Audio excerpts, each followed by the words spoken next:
AITA for leaving my sister and her new husband stranded on their honeymoon because they wouldn't stop pranking me? I, 28M, have always had a complicated relationship with my sister, 26F, and her wedding and honeymoon really drove that home for me. Let me explain, and maybe you all can tell me if I'm being unreasonable here. So, my sister has always been the prankster in the family. Growing up, it was one thing after another. From hiding my school stuff to putting food coloring in my drinks, she always thought it was hilarious to mess with me.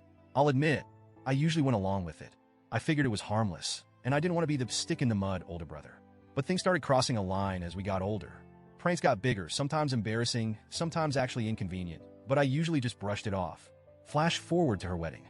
She asked if I'd drive her and her new husband to the cabin they'd rented for their honeymoon. The cabin was a few hours away, and since she didn't want to rent a car, she figured I could be their chauffeur, and in her words, it'd be a way for me to contribute without spending money on a gift. I'm not made of cash, so I thought it sounded like a fair deal. But then, the wedding day happened, and honestly, the prank started getting to me even then. I was part of the wedding party, and she made me wear a ridiculous pair of glasses for a few photos. Guess what? Every picture had them. I even got pied in the face during the reception for laughs. So, by the time the honeymoon road trip came around, I was already feeling a bit exhausted by her humor. As soon as they got into the car, it was like prank mode went from 0 to 100. First, they accidentally switched my GPS to French. Not a big deal, but I had to pull over to fix it. Then, they hit my phone while I was pumping gas, and I spent a good 10 minutes looking around the car.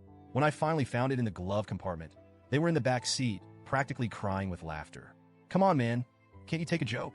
they kept saying. But it was a 3-hour drive, and I was getting frustrated, especially because it was just non-stop from there. The radio stunts were next, flipping to random static and bizarre stations. I'd change it back, and 2 minutes later, it was some creepy talk show or foreign music.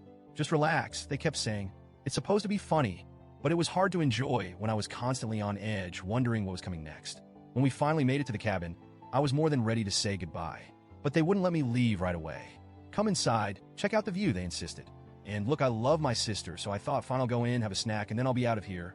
I went inside, they showed me the view, gave me a drink, and all seemed well for about 5 minutes. But when I got ready to leave, my keys were gone. I asked them, "Hey, did you see where I put my keys?" But they just gave me these innocent looks and said, "Maybe they're in the couch cushions?" So I start looking. I must have spent nearly 45 minutes turning that cabin upside down while they just sat there practically rolling on the floor laughing. When I finally found my keys taped under the table, I lost it a little and said, "I'm out. This has gone way too far." On my way out, they sprayed silly string all over my car. I kid you not. I cleaned that car before the trip, and now it was covered. I yelled back, real mature, but they just laughed harder and said, "Lighten up, dude. You're so uptight." I finally got in my car and started the drive back. It was about an hour, and when I realized something was off, I reached over to the back seat, hoping to grab a water bottle, and found my sister's purse. And right next to it, my brother-in-law's phone. It hit me that they left all their essential stuff in my car. For a moment, I thought about turning around, but I was done. Totally drained, both emotionally and physically. I figured if I went back, it would just be more pranks and more hassle. I wanted nothing more than to be home. They started blowing up my phone. My sister was panicking, saying, "Please, we really need those things. Can you come back?" I explained that I was exhausted and that they could either wait until I was back in town or find another way to get their stuff. I offered to leave their things at a gas station along the route so a friend could pick them up, but they insisted I bring it back personally. At that point, I said, "Sorry, you'll just have to figure something out." They managed to get a friend to drive it to them the next day, and I didn't hear anything until later. Now, my sister's mad. She says I ruined the start of their honeymoon by being too sensitive and not being able to take a joke.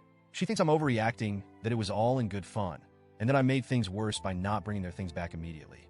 But I can't help feeling like they took it way too far and that they could have respected my limits. So, AITA for leaving them stranded?